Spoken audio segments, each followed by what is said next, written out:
When I shook hands with the alien princess, she started to shake, and I didn't know why the hall was larger than any building Elias Grant had ever seen on Earth.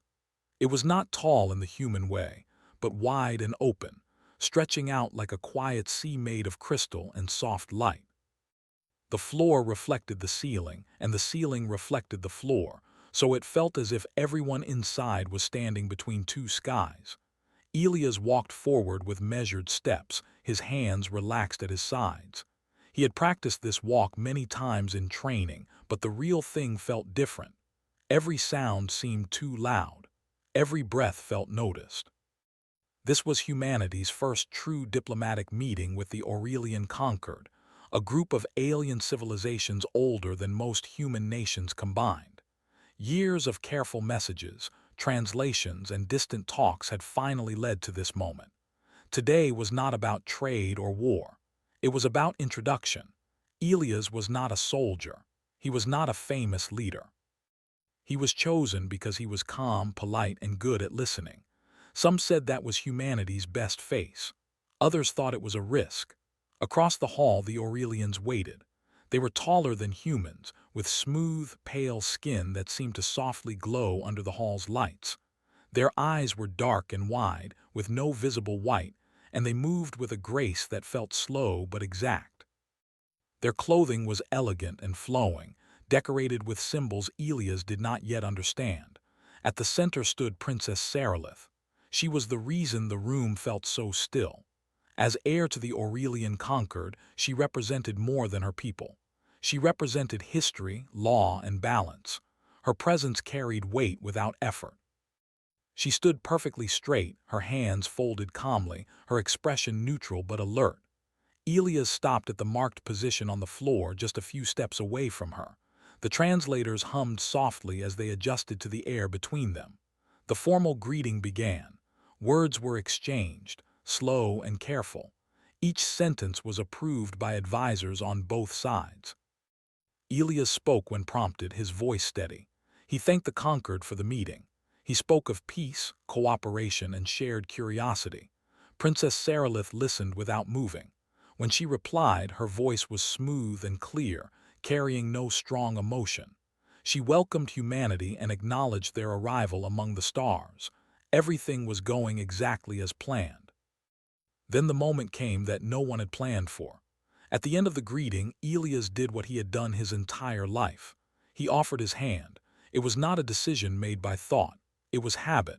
On Earth, it was a sign of respect, trust, and equality. His arm moved forward naturally, palm open, fingers relaxed. The air changed instantly. A sharp intake of breath came from the human delegation behind him. The Aurelian guard stiffened, their hands moving slightly, not to weapons, but to devices built into their clothing. The advisors on both sides began speaking at once, their voices overlapping in confusion. Elias realized too late that he might have made a mistake. Princess Sarilith looked down at his hand. Time seemed to slow. Her eyes widened just a little, not in anger but in surprise. The hall became completely silent. Even the translators stopped humming as if unsure what to do. For a moment, Elias considered pulling his hand back, apologizing, stepping away. But before he could move, Princess Sarilith lifted her own hand. Her fingers were long and slender, moving with careful precision. She hesitated for a fraction of a second, then placed her hand in his. The contact was brief, and everything changed. Princess Sarilith's body reacted instantly. A visible shiver ran through her arm, then her shoulders. Her grip tightened without intention, and her breath caught sharply.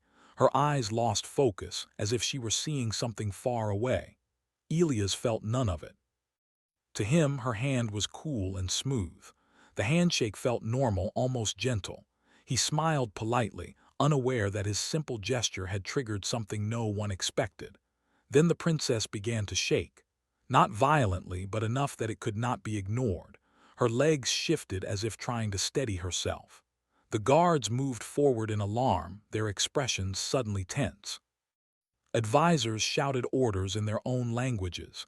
Elias quickly released her hand and stepped back, his heart racing. "I'm sorry," he said at once, his voice filled with concern. I didn't mean.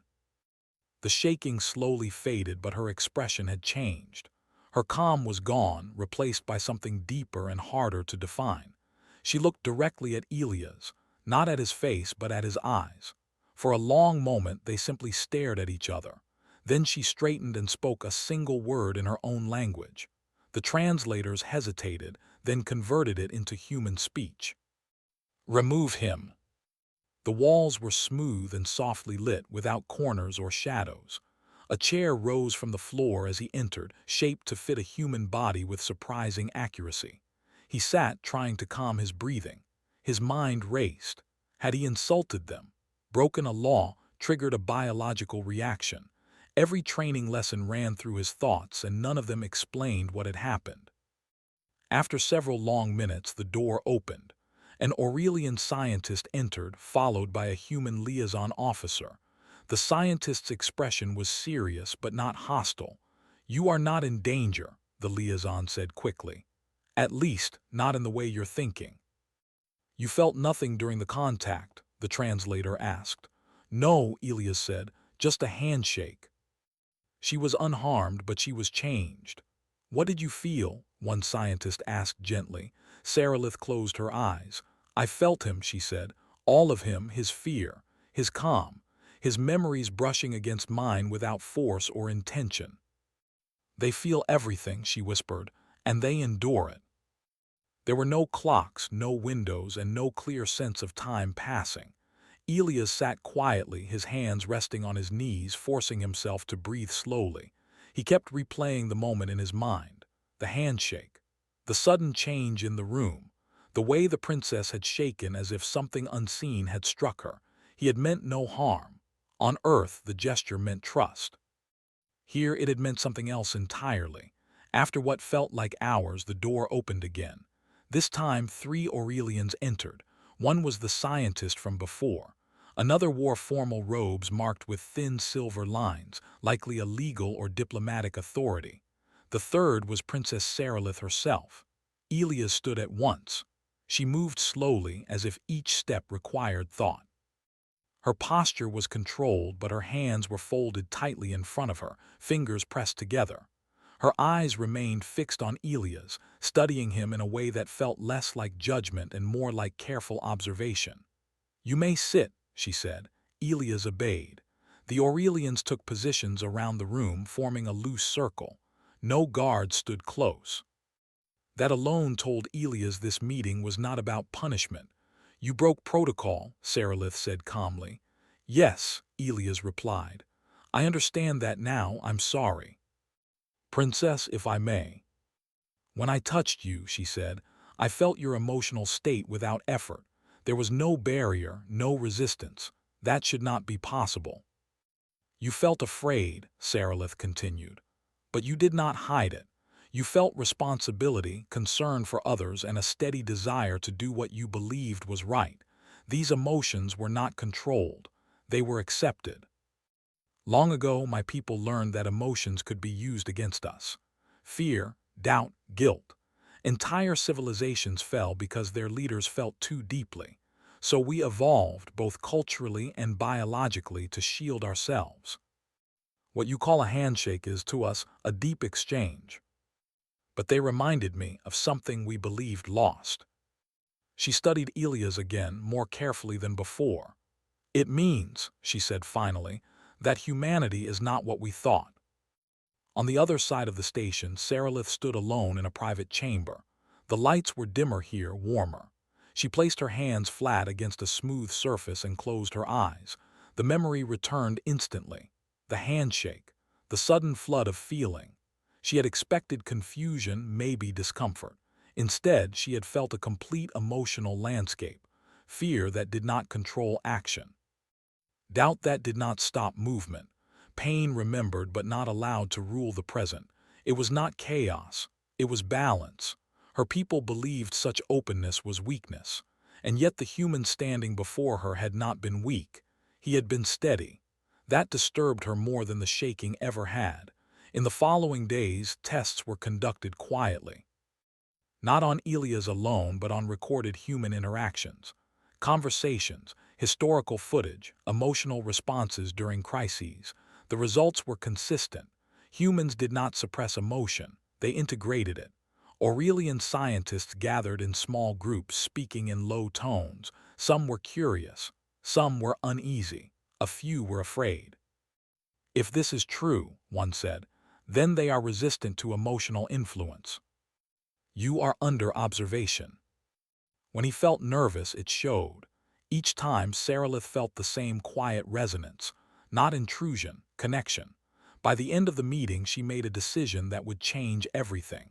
She ordered a limited, controlled physical interaction test between humans and Aurelians. Some advisors objected, others warned of danger. Sarilith listened, then spoke clearly. "We fear what we do not understand," she said, "but fear has already shaped us enough." Something human, and the galaxy was beginning to notice.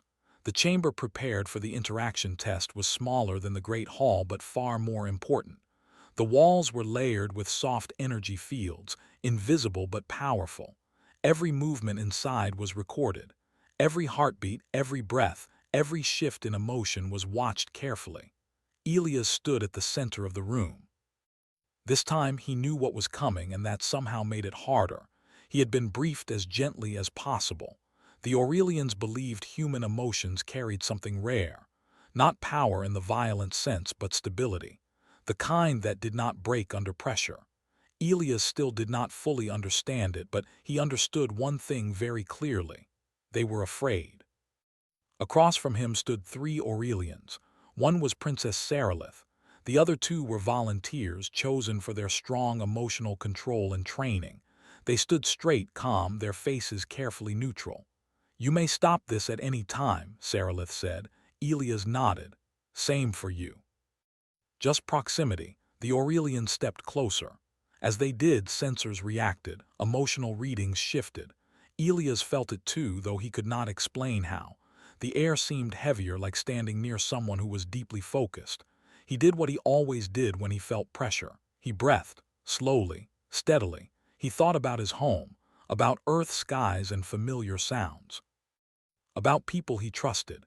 He did not push his feelings away, he let them exist. The reading stabilized. The scientists watching from behind the barrier murmured to each other. The second test involved light contact, not a handshake, just fingertips, brief and controlled. One of the Aurelian volunteers stepped forward. Their hand trembled slightly before reaching out. Their fingers brushed Elias's. The volunteer inhaled sharply. Elias felt it too this time, not pain, not fear, just awareness, like standing close to someone who was suddenly very honest. The volunteer stepped back, eyes wide. "I felt it," they said quietly. "Not attack, not invasion, just presence." She approached Elias again, more carefully now. There was no rush, no ceremony, just 2 individuals standing face to face. "Are you afraid?" she asked him. "Yes," Elias answered truthfully. Her eyes narrowed slightly. "Yet you remain." Not palm to palm, not fully, just enough. The reaction was softer this time. No shaking, no shock, but the connection was deeper. Sarilith felt layers, memories of loss, of failure, of endurance. None of it hidden, none of it overwhelming. Elias was not trying to protect himself and not trying to impress. He was simply being. She withdrew her hand slowly. "This confirms it," she said. "What?" Elias asked. "Your species does not shield emotion," she replied. "You live with it." Human art created after tragedy. Patterns emerged that could no longer be ignored. Humans felt deeply, and they kept going. An emergency council was called. Elias was not present, but he was the subject of every discussion. "They are unpredictable," one voice argued. "They are resilient," another countered. "They could resist influence that cripples entire fleets," a third added. Princess Sarilith listened. When she finally spoke, the room fell silent. "We have mistaken suppression for strength," she said. "Humans do not suppress, they endure." They would attend the next negotiation. Elias was informed quietly. "Why me?" he asked the liaison officer. "Because," the officer said carefully, "they use emotional pressure. It's how they win without firing a shot." Even the Aurelians felt it, their posture stiffening under invisible pressure. Elias felt it too. It was like standing in a strong wind. He acknowledged it, let it pass through him. He did not fight it. He did not hide. When it was his turn to speak, his voice was calm. "We want peace," he said simply. "Not because we are weak, but because we know the cost of the other choice. It won't work."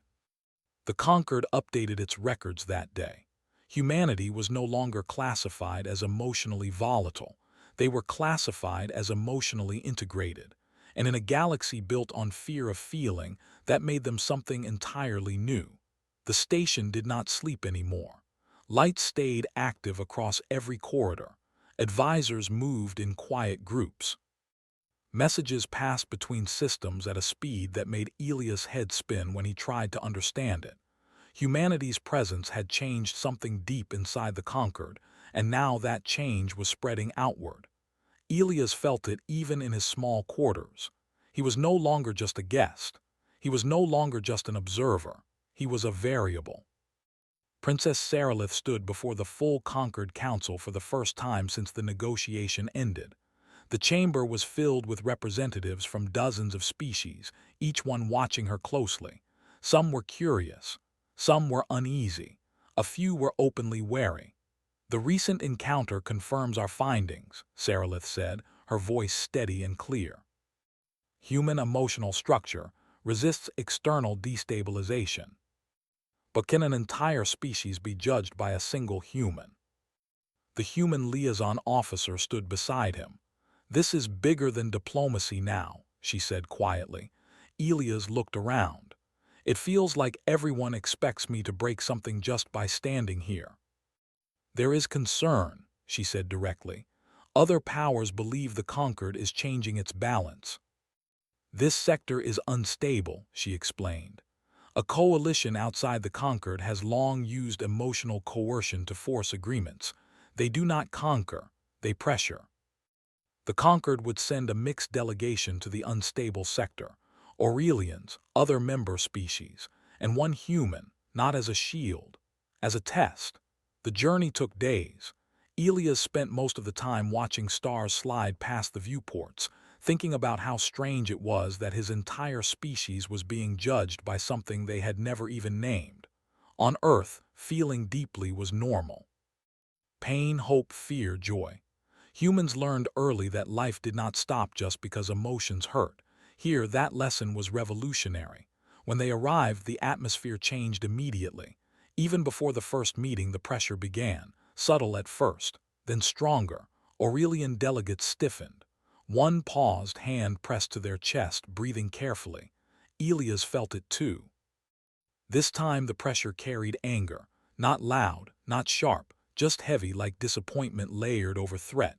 He closed his eyes for a moment. He remembered moments from his past when expectations crushed him, when failure felt unavoidable, when people he trusted looked at him with doubt. He had survived those moments. He opened his eyes. The meeting chamber was darker than the Conquered halls. The opposing representatives sat calmly, their expressions confident. They did not smile. "We welcome the Conquered," their leader said, "and its new associate." "I don't represent power," he said. "I represent experience." Elias nodded once as if acknowledging a point. "Yes," he said calmly, "those things exist, we know."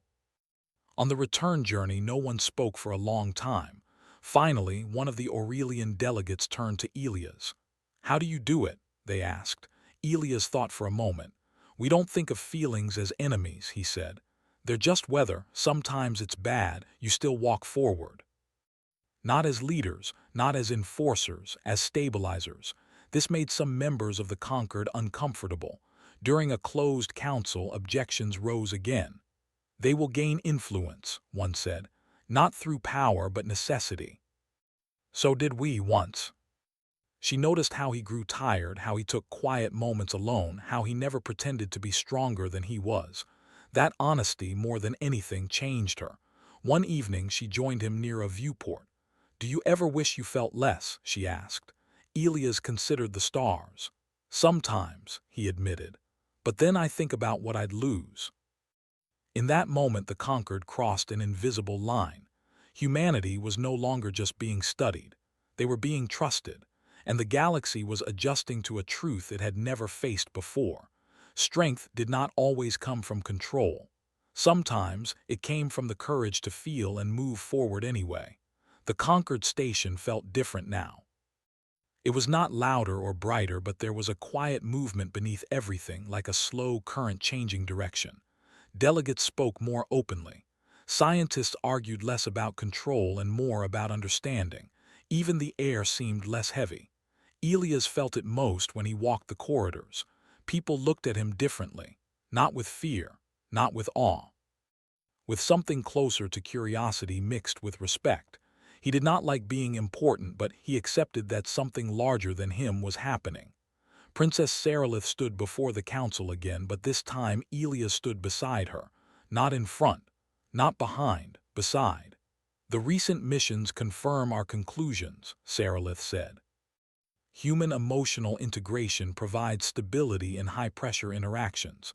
This is not a temporary effect. It is cultural, biological, learned over generations.